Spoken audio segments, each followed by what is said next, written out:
Justin Kendall with Brewbound. We are talking with Michael Oxton and Rob Burns, two of the co-founders of Shift Brewing. Guys, you just announced that you had scuttled plans for your Philadelphia brewery project. When did you guys know it was time to walk away from the project? I don't think there was necessarily a clear, definitive moment. I think we were in February, we got bank approval for the money we were asking. We were going to spend around $12 million and we were ready to go. And we were just about to submit drawings in March for construction permits. And then I think when it was kind of like, maybe this is only a few week thing, we had discussions about maybe we can postpone, push it back, maybe there's some wiggle room with the landlord.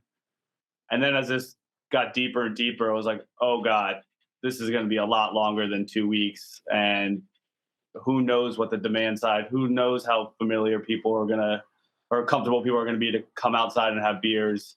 If we go forward with it as planned, this could potentially be the nail in the coffin for the Night Shift company. Let's not risk it all with our kind of blind entrepreneur optimism. Let's hit pause and if things go as according to plan, maybe we can come back and revisit. And I think one of the things that first phase that it very much is like a push the chips in to the middle of the table project.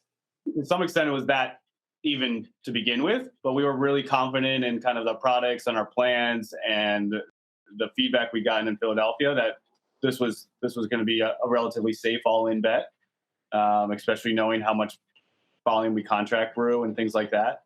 But it became, there's just too many unknowns to at this point to have that same level of confidence that we had in March. To me, the moment changed when we realized like our business at large, is suddenly facing like a survival crisis. So it wasn't this project was put at risk, but like the business was put at risk. And I'm sure nearly every business owner in the country felt the same way, even the world. So when that happened, I think it was a shift from like, how do we salvage Philly to how do we salvage Night Shift? And then it's just like, okay, cut anything that's putting Night Shift at risk. And unfortunately, this, huge project was one of the biggest things that, could potentially threaten our overall survival. So where are you guys, I guess, now? Because you talk about overall survival, where are you guys? Are you feeling more comfortable on stable ground, or is it sort of a week to week, month to month? Like, because we've seen all these dire surveys. So like if there's a spectrum of 1 to 4 weeks or 3 months or 6 months or, a year, like how stable are you guys feeling at this point? We're kind of thinking about it like if the rules of the game don't change from where they are today, we can last for a long time. But I think there's just so much uncertainty, if people stop buying beer, if shutdowns get worse and all these other sort of X factors that we can't control that could impact us.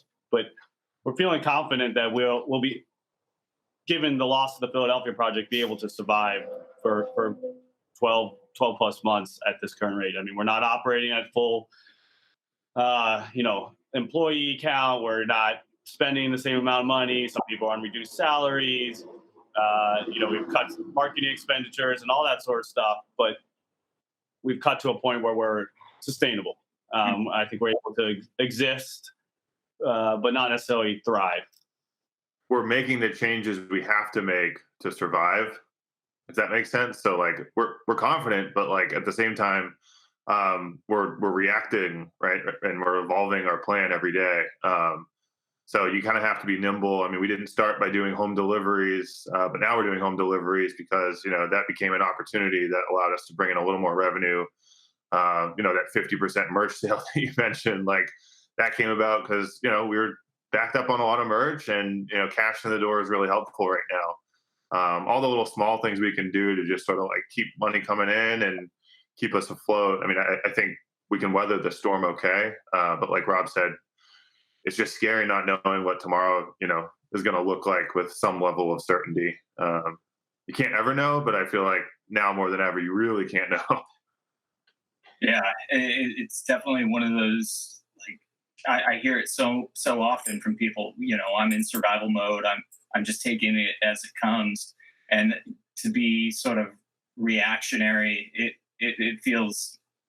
I don't know if it's counterintuitive to what we've seen in the past, because so many people have been proactive with their businesses and Yeah. taking on expansion projects and all these other I guess just other opportunities that came at them, or develop their own opportunities like Right. you guys did with the hat shell and the outdoor venues, and you guys have done throughout your business. You've got a wholesaler, you've got tap rooms, you've got the restaurant, the coffee company. So you guys have been pushing and pushing and pushing, and this was just another push forward, and now you have to take a step back, it seems like. Yeah. Yeah, that's spot on. And it's interesting because we're fairly diverse as a business. We have our own distribution arm. We do have a coffee arm, tap rooms, wholesale markets, a few out of state markets besides Massachusetts. And so in some ways, those have been like little lifelines for us to have, and they've extended what we can do. But like similarly, the Philly project or other projects also pose potential threats if they're not part of like our core business of like what's keeping us afloat. So you kind of always have to be deciding like, what is giving us opportunity and allowing us to, succeed in this climate, and what's actually, posing as a threat to us because it's a distraction from what we really need to be focusing on. What did it take to break the lease? How did those conversations go? Surprisingly well. I mean, I think, yeah, I think, I think landlords are understanding at this standpoint. The landlord for our Philly project had been amazing throughout the entire process. I mean, they took a chance on us from the beginning. They had two tenants looking for the building, and one of them was much safer than us, but they thought that we would be much more positive contributor to the community at large, and that was more important. So they've always understood kind of that they were taking a chance with us, and we're always open to kind of having whatever conversations.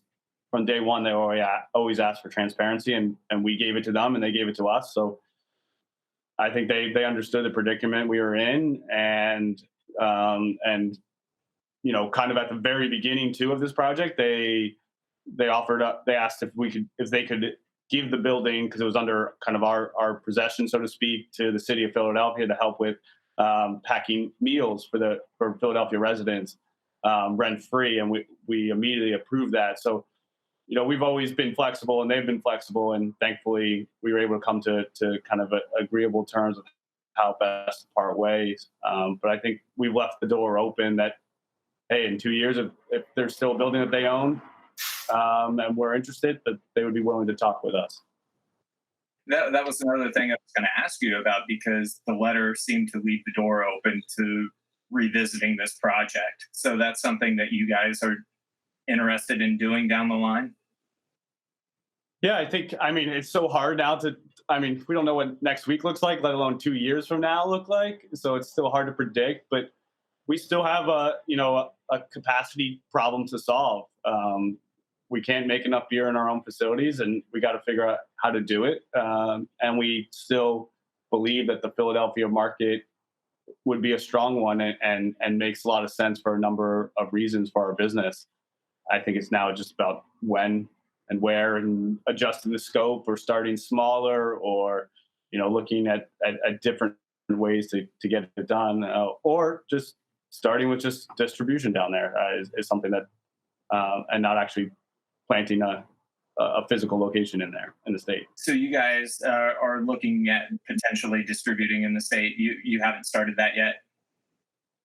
We're nowhere. This was the first thing to figure out what to do with the lease and the landlord and the project as a whole. And I mean, right now we don't have the volume to really open up Philadelphia for some of our beers right now through the wholesale channel, where we are struggling with keeping them in stock, which is a great problem to have. So the thought of opening a new market really isn't in the conversations today. But as we figure out what the market is looking like and how we can get the volume, we'll certainly consider it.